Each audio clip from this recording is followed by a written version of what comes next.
దేవుని నామమునకు మహిమ కలుగును గాక. ప్రభునందు ప్రియులరా, మీ అందరికీ మన ప్రభువు రక్షకుడునైన క్రీస్తు యేసు పరిశుద్ధ నామములో శుభములు. 22వ తేదీ ఆగస్టు మాసము 2024 సంవత్సరం. ఈరోజు దేవుడు నీకిస్తున్న వాగ్దానం, భూమి మీద నీ కుటుంబీకులు పచ్చిక వలె విస్తరించుదురు. యోబు గ్రంథము 5వ అధ్యాయము 25వ వచనం, పూర్తి వచనం. మరియు నీ సంతానము విస్తారమగుననియు నీ కుటుంబీకులు భూమి మీద పచ్చిక వలె విస్తరించుదురని నీకు తెలియను. ఇక్కడ ఒక ఆశీర్వాదము, ఒక వాగ్దానము రాయబడుతుంది. ఏమిటి ఆ ఆశీర్వాదము, ఏంటి ఆ వాగ్దానము అన్నది మనము చూస్తే, ప్రభునందు ప్రియులరా, ఇక్కడ ఏం చెప్పబడుతుంది? వాగ్దానము, నీ తరువాత నీ బిడ్డలు ఆశీర్వదించబడతారు. మనము కీర్తన 128 బాగా తెలుసు కదా. కీర్తన 128 కంటే కీర్తన 112 ఇంకా బలమైన ఆశీర్వాదాలు.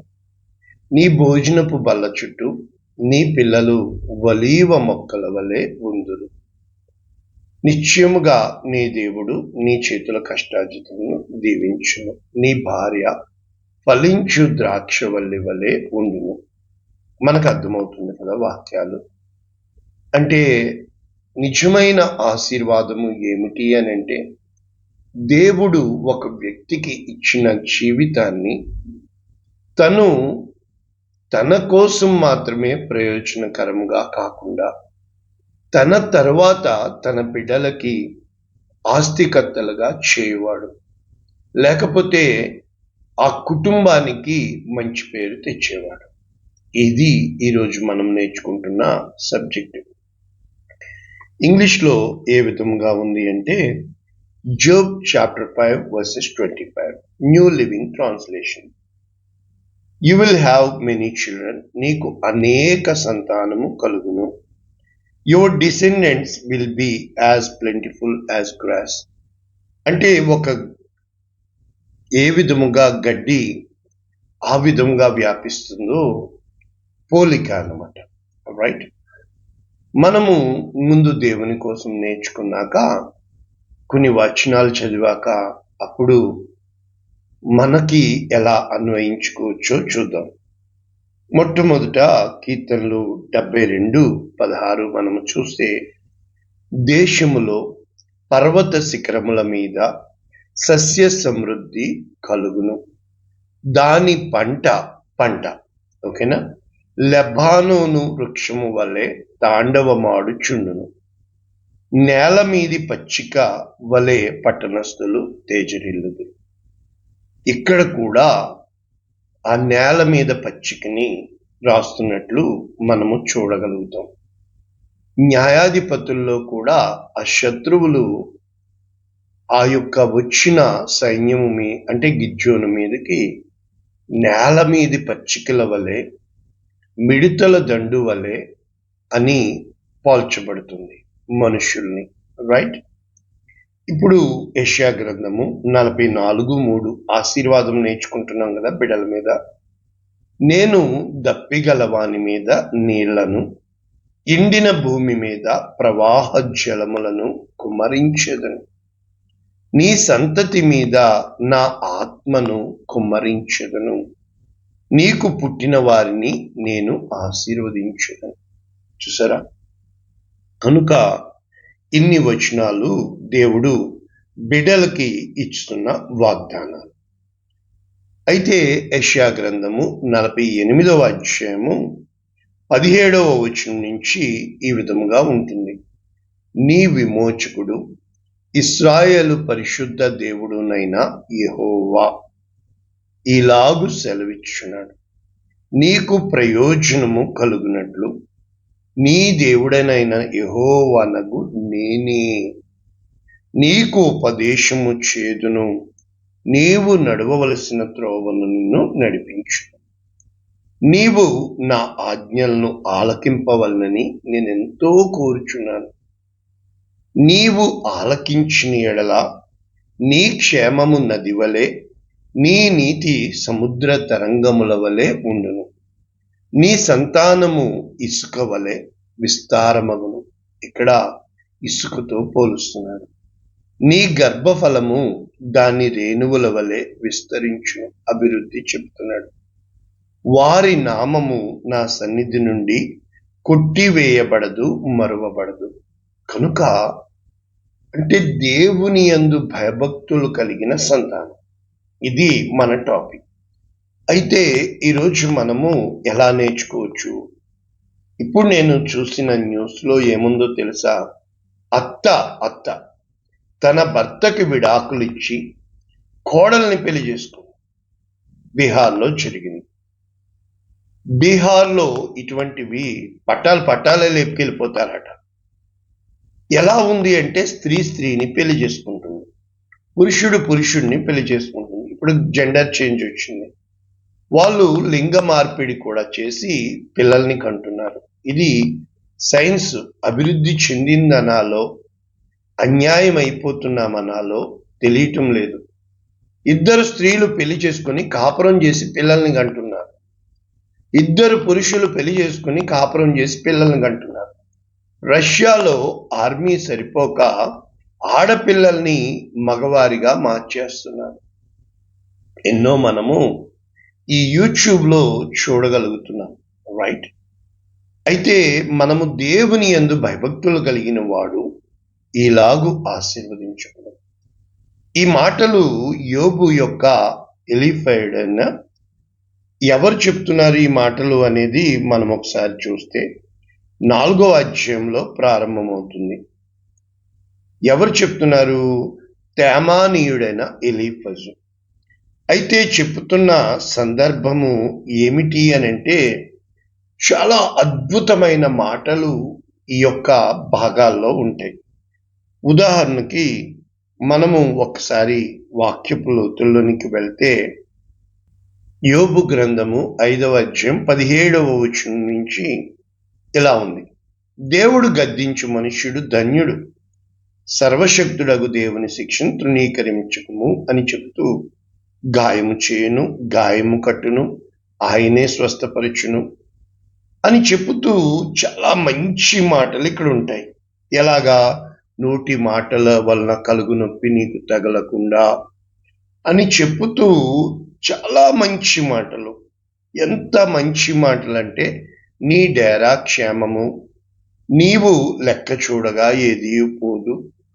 అంటే తను ఏం చెప్పడానికి ప్రయత్నిస్తున్నారు అని అంటే, ఆ దుఃఖంలో ఉన్న యోబు హృదయంలోనికి వెళ్ళడానికి చూడటం లేదు, కానీ దేవుని వాగ్దానాలు మంచిగానే చెప్తున్నారు. చాలాసార్లు మనము పడిపోయిన స్థితిలో, మనము ఉన్న దుఃఖంలో వీళ్ళు నీతులు చెప్పడానికి వస్తారు. ఎంత బాధ వేస్తుందో తెలుసా? ఎంతగా కన్నీరు వస్తాయి తెలుసా? ఎంత బాధపడాలనిపిస్తుందో తెలుసా? చాలా వేదనకి గురవుతాం.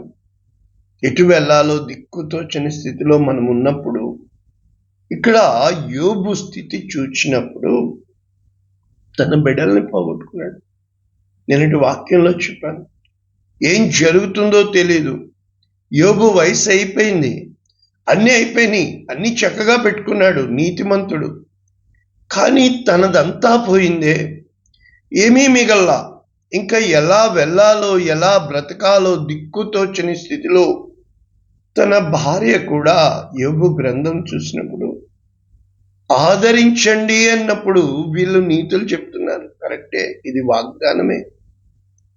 కానీ ఆ సమయంలో నీ కుటుంబీకులు ఇలా ఉంటారు, నీకు ఇప్పుడు దేవుడు పిల్లలు లేకుండా చేశాడు, ఆయన నిన్ను గద్దిస్తున్నాడు. చాలా బాధాకరమైన విషయం. కనుక ఈ వాగ్దానాలు కొన్ని దేవునివే అయినప్పటికీ యోబు స్నేహితులు చెప్పారు అని మనము నేర్చుకోవాలి. అయితే స్టేట్మెంట్ కరెక్టే. ఎందుకని అని మనం చూస్తే నిర్గమాకాండము 1వ అధ్యాయము 20వ వచనంలో దేవుడు ఆ మంత్రసానులకు మేలు చేసెను. ఆ జనము విస్తరించి మిక్కిలి ప్రబలెను. ఆ మంత్రసానులు దేవునికి భయపడినందున ఆయన వారికి వంశ అభివృద్ధి కలుగచేసెను.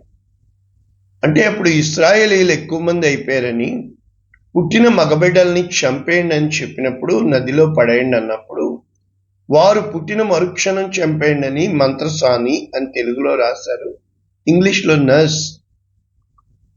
సో ఈ మిడ్ వైఫ్, ఈ ప్రసవము చేసే స్త్రీ అన్నమాట. అయితే వారు దేవునికి భయపడి ఆ బిడ్డలను చంపలేదు. అంటే ప్రభువునందు ప్రియులారా, నేను మీకేం చెప్పాలని ఆశపడుతున్నాను, ఒక వ్యక్తి తను ఎలా పుట్టాడో కానీ చనిపోయాడో అది చాలా ఇంపార్టెంట్. పుట్టినప్పుడు పేద కుటుంబంలో పుట్టొచ్చు. నిన్న ఒక ఆయన పరిచయం అయ్యారు. ఆయన గొప్ప సేవకుడు అనుకున్నాను. సాక్ష్యం చెప్పనీయండి. బైబిల్ మూవీస్ అనే యూట్యూబ్ ఛానల్, అది బిట్టు పెట్టారు. ఫుల్ మూవీ పెట్టొచ్చు కదా. 10 కమాండ్మెంట్స్, 10 ఆజ్ఞలు, తర్వాత ప్యాషన్ ఆఫ్ క్రైస్ట్, ఇవన్నీ తెలుగు మూవీస్. ఆయన గొప్ప దైవజనుడు అనుకున్న తర్వాత మలయాళం ఉంటే కేరళైట్ అనుకున్నా.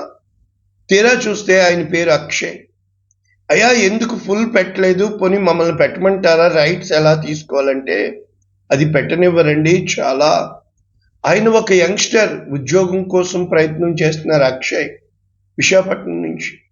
నేను అన్నాను, అయ్యా ఇంత సేవ చేస్తున్నారు మీరు, అవి చాలా మంచి గొప్ప సేవ. అంటే మీ నాయన గారు పాస్టర్ గారా అంటే ఆటో డ్రైవర్ అండి అన్న. అంటే ఈ రోజుల్లో ఐఏఎస్ ఆఫీసర్స్ ఆటో డ్రైవర్ల పిల్లలు అని చెప్పినప్పుడు, అంటే మనం చూసినప్పుడు సౌలుని దేవుడు మహారాజుగా చేసిన తర్వాత పిల్లల్ని దేవుడు కొట్టివేసి ఉన్నాడు.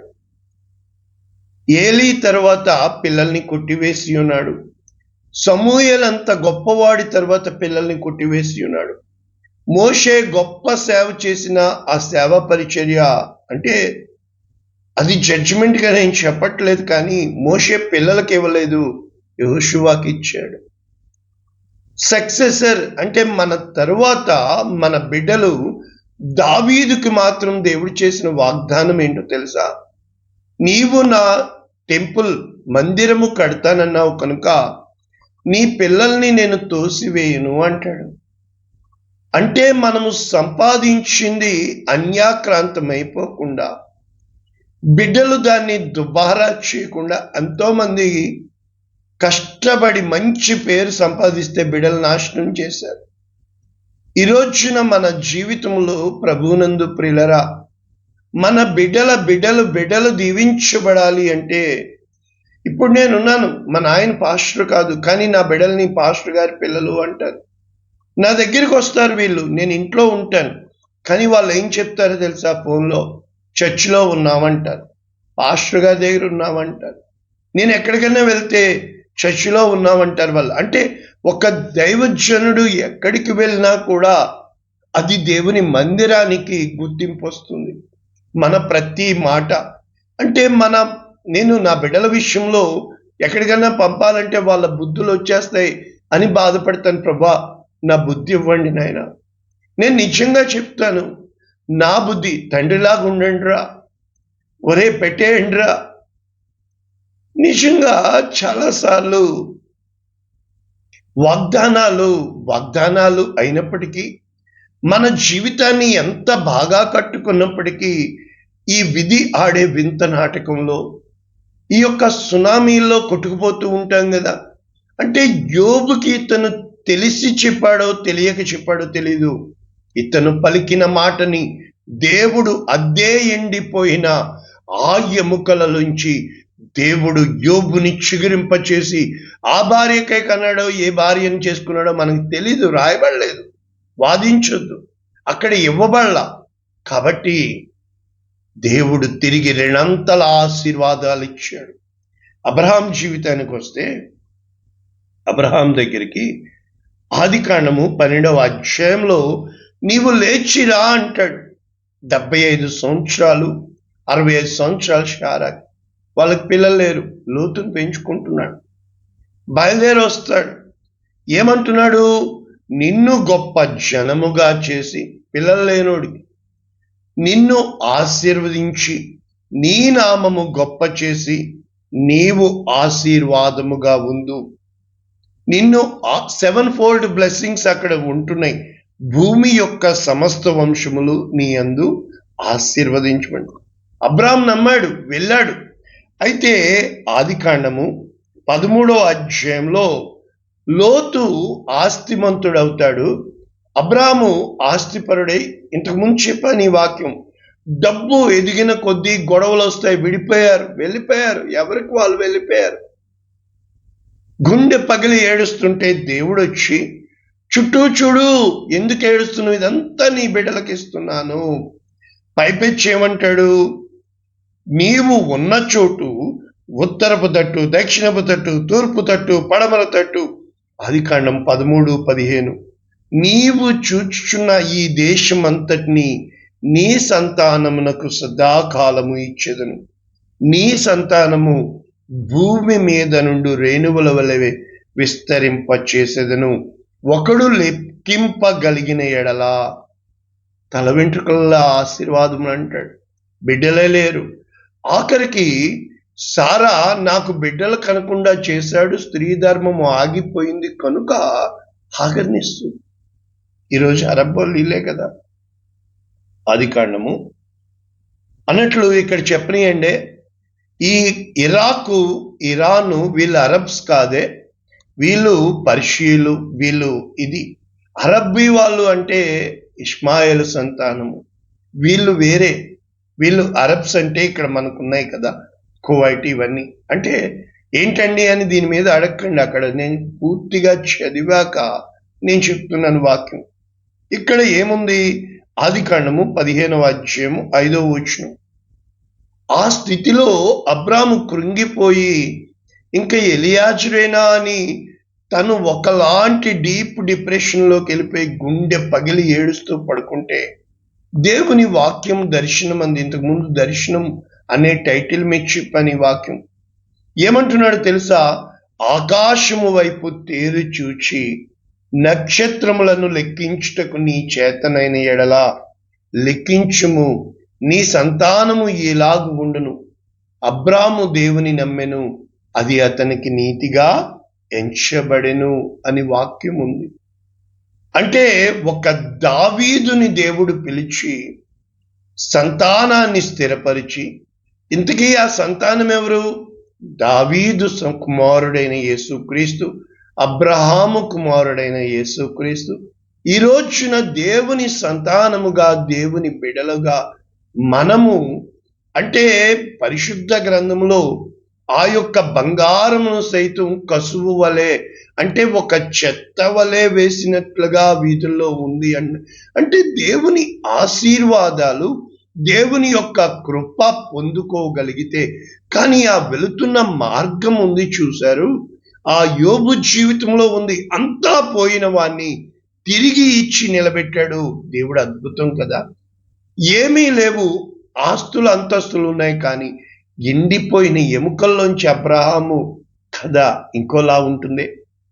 ఒక ఎలిజబెత్, జకర్యా వృద్ధాప్యమైపోయి, బహువృద్ధులైపోయి, స్త్రీ ధర్మము ఆగిపోతే బాప్తిస్మిచ్చి యోహాన్ని ఇచ్చాడే. ఒక హన్నా జీవితం చూస్తే పెనిన్నా డయో డయో డయో అని పిల్లల్ని కనింది. కానీ హన్నా ప్రార్థించి ప్రతిష్ఠించాక సమూయేలంత గొప్ప వ్యక్తినిచ్చాడే. ఈరోజు నీకు పిల్లలు లేరా? మనం చూస్తున్నాం కదా, అరటిపళ్ళు ఇచ్చారు, మామిడికాయలు. అలా కాదండి విశ్వాసము. నేను ప్రార్థించినప్పుడు నాకున్న ఎన్నో సాక్ష్యాలు నాకున్నాయి.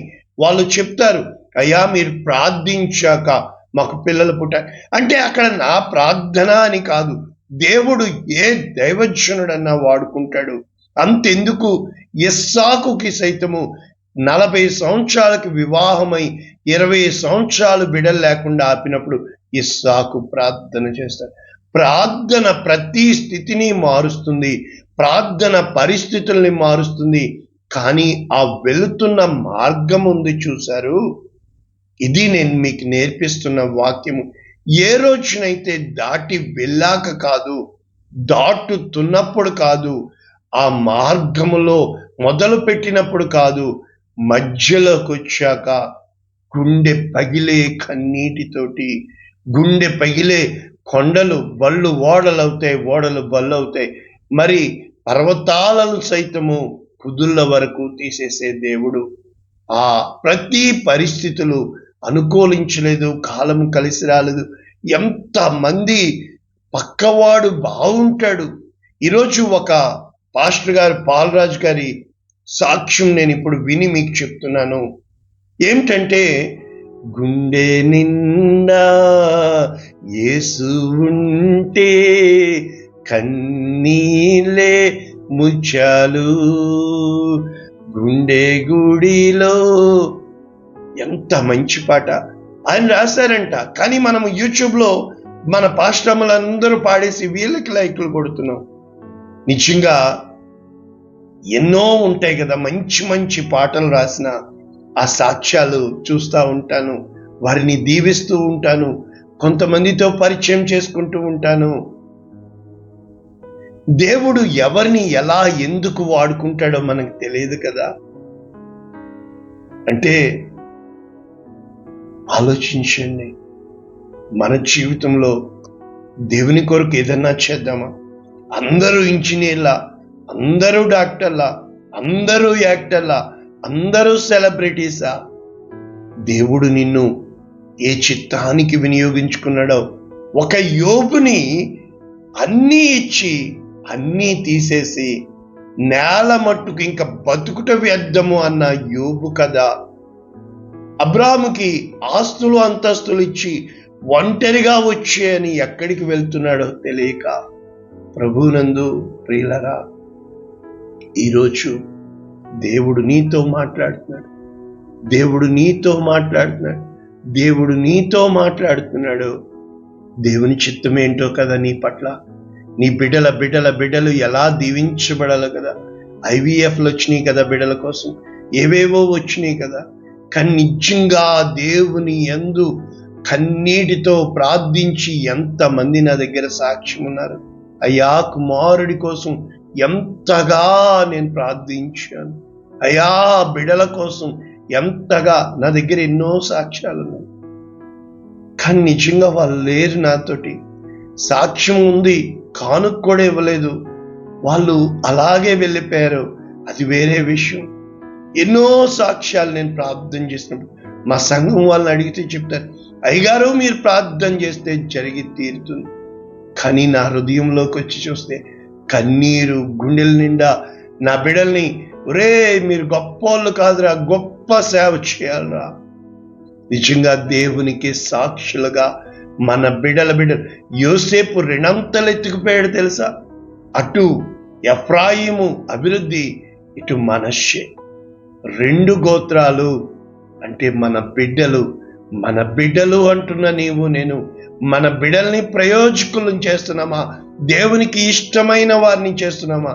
నాకు వచ్చే ఆ కాల్స్ అన్ని ఎంత ఘోరంగా నా బిడ్డలు చెడిపోయారని. గారమే కదా. ఇక్కడ వీళ్ళు తల్లులు పడుతున్న వేదన, కువైట్ నుంచి పడుతూ కష్టపడి పంపిస్తున్న సంపాదనంతా, తండ్రి పెద్దవాడైపోయాడు, నేను అంది రావాలి, నా తండ్రి భుజము నేను మోయాలి అన్న బాధ్యత మన బిడ్డల్లో కలుగుతుందా? నిజంగా ఒలీవ మొక్కల వలె మన బిడ్డలు ఉంటున్నారా? మన బిడ్డలు దేవుని యొక్క భయభక్తుల్లో పెరుగుతున్నారా? అటువంటి గొప్ప కృప, దేవుని యందు భయభక్తులు కలిగి బాలుడు నడవవలసిన త్రోవను వాడికి చిన్ననాడే నేర్పించి పెంచుదము గాక. ఆమేన్. పరిశుద్ధుడా, ప్రేమ కలిగించండి. మా బిడ్డల్ని దీవించు దేవుడు అని, మా సంతానమును అభివృద్ధి పరిచే దేవుడు అని, అనేక మందికి దీవెనకరంగా మా జీవితాలు చేసే దేవుడు. మరి ఒకసారి వాక్యం వింటున్న వీరందరినీ పేరు పేరు పేరు చొప్పున యేసు నామమున దీవించి ఆశీర్వదించి మీ నమ్మకమైన చేతులకు ఇస్తున్నాం తండ్రి. Amen. God bless you all. దేవుడు మిమ్మల్ని దీవించును గాక. ఆమేన్.